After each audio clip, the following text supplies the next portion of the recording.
subuh di masjid berjamaah, yasbutu fihi, dia berdiam diri ya, setelah sholat subuh di masjid berjamaah, kemudian yasbutu fihi, dia tinggal di situ hatta yusolli sabhatat duha, kemudian dia sholat subuh, sholat sabha itu pagi ya, sholat pagi atau sholat awal duha ya, itu apa pahalanya? Karena ka'ajri hajin au mu'tamirin, pahalanya itu setara dengan pahala haji dan umroh, dan kata Nabi taman sempurna.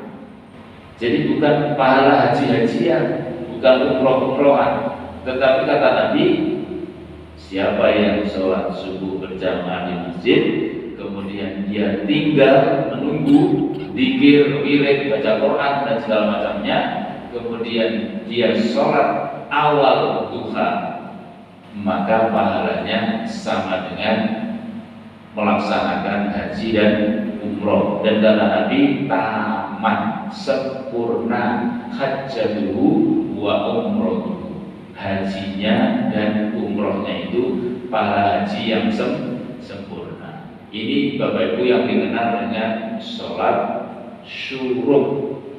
Sholat syuruk itu sholat al-duha di awal waktu. Caranya gimana? Caranya sholat subuh berjamaah, kemudian kita nunggu sampai terbitnya matahari. Dari terbit matahari itu kita mundur kira-kira 10 atau 15 menit baru kita sholat duha. Itu namanya sholat syuruk. Ada yang menyebutkan sholat duha di awal waktu.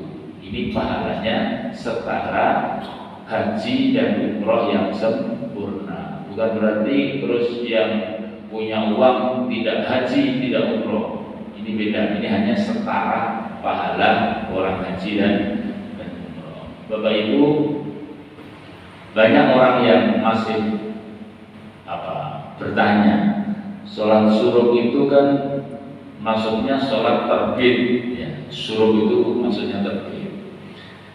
Betul Bapak Ibu, terbit, tapi sholatnya tidak pas waktu terbit matahari.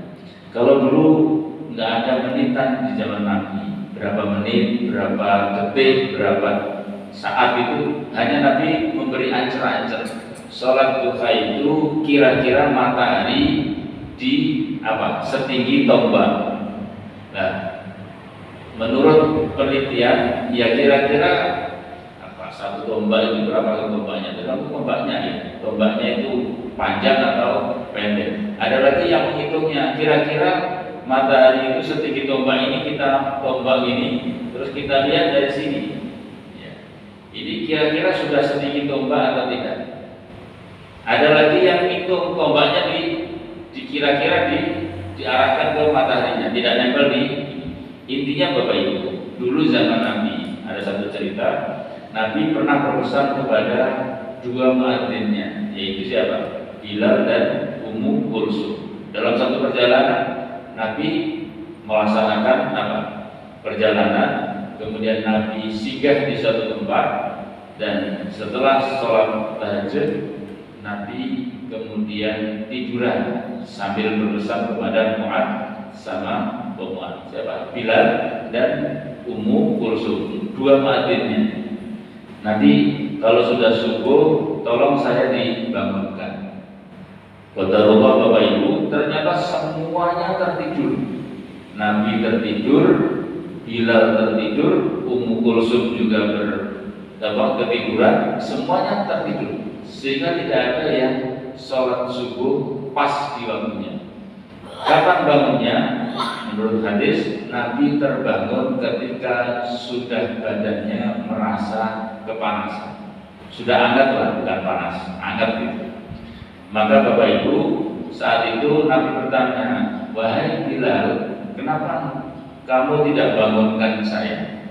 Kata Bilal, Nabi yang ditugaskan sama saja yang menugaskan. Artinya apa? Saya juga ketiduran.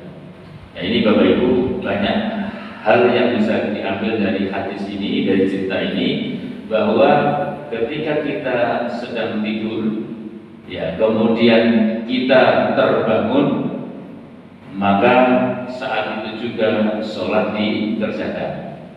Berarti tadi yang terlewat sholat apa? Sholat subuh. Maka ketika bangun, maka Nabi kemudian langsung sholat subuh.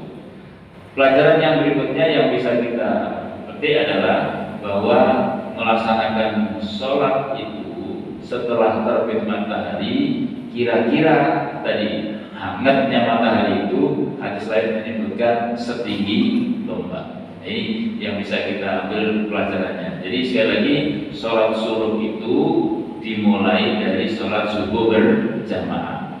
Kalau tidak jamaah di masjid, tidak namanya sholat subuh. Pahalanya hanya pahala sholat duha. Tapi kalau diawali dengan sholat subuh berjamaah di masjid, kemudian nunggu, ini Bapak Ibu yang sudah tidak ada kewajiban di pagi hari, bisa memanfaatkan waktu ini. Nunggu, kemudian terbit matahari jam berapa, misalnya jam 6 terbit, maka dikunjuli kira-kira 10-15 menit baru sholat sunnah, sholat suruh atau duha di awal waktu. Itu pahalanya sama dengan melaksanakan haji dan umroh dengan sempurna. Nah, sekali lagi, inilah beberapa hal yang terkait dengan sholat subuh. Ma'ajmalal fajr, wajibannya, sunnahnya, bacaan Qur'annya, dan yang terakhir adalah sholat subuh. Ya, ini beberapa hal yang bisa kita sampaikan Bapak Ibu, mudah-mudahan bisa diamalkan. Sekali lagi, ini wallahu a'lam bishawab. Ya, dan kita diberi kekuatan oleh Allah untuk menjaga sholat subuh kita. Demikian kurang lebihnya, mohon maaf. Kita akhiri dengan bacaan hamdalah. Alhamdulillahirabbil alamin. Assalamualaikum warahmatullahi wabarakatuh.